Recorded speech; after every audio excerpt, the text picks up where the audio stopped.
Thank you. Our next contestant is Toastmaster Tanay.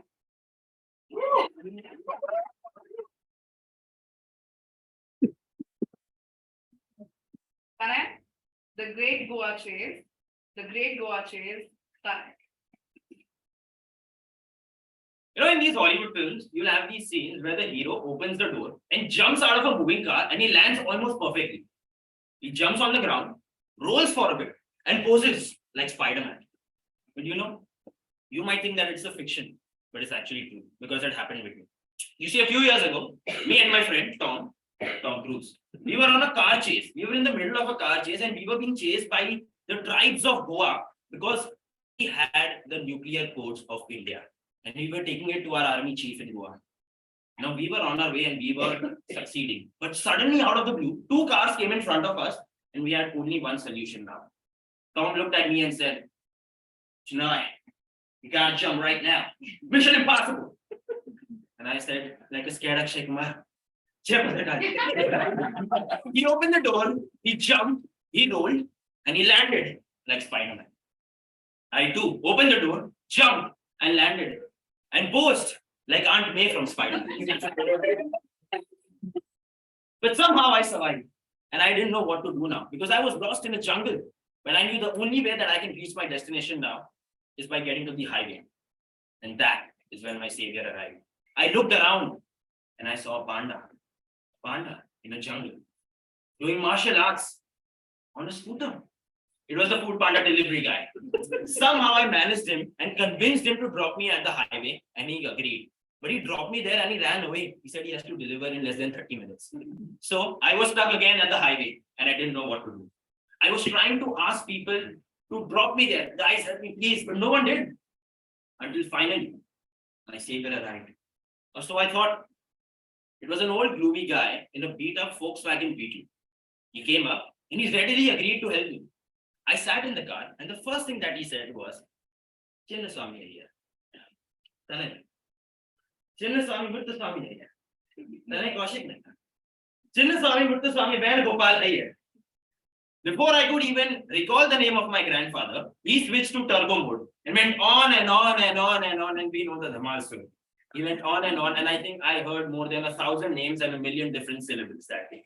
I'm sure at some point I even heard the name Lord Ram and Lord Shiva and ancestors, but that's fine. At the end, I had only one solution. I couldn't be stuck in this. So there was just one solution, to jump out of the car again. But that was out of the picture.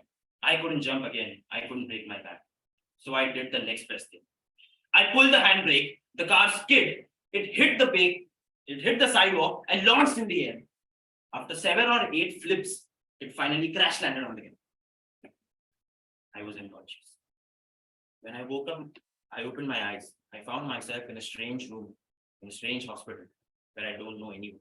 I was trying to make sense of where I was, and then I looked to my side and I saw a guy.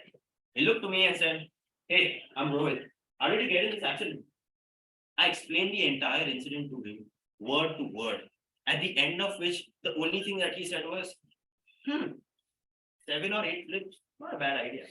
What is this guy talking about? I had the most traumatic experience of my life. He's counting the flips.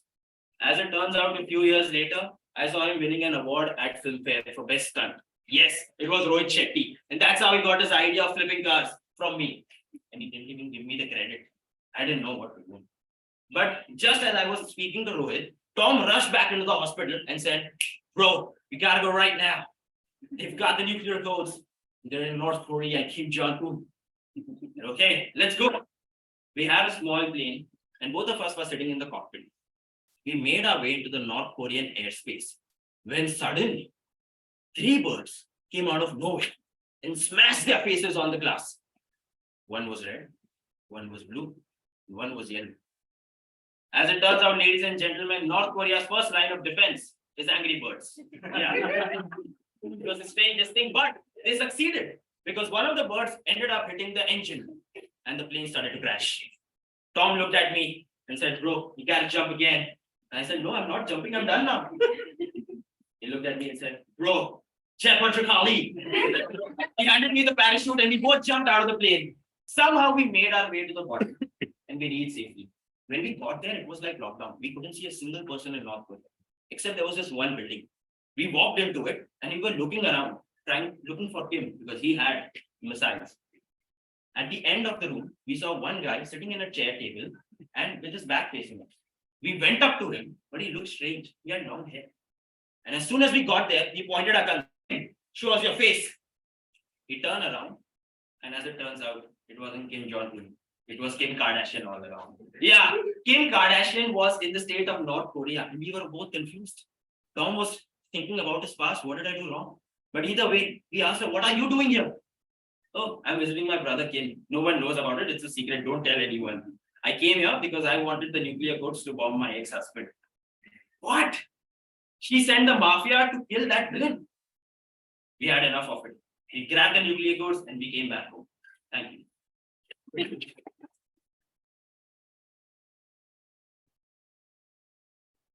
We'll now have Meredith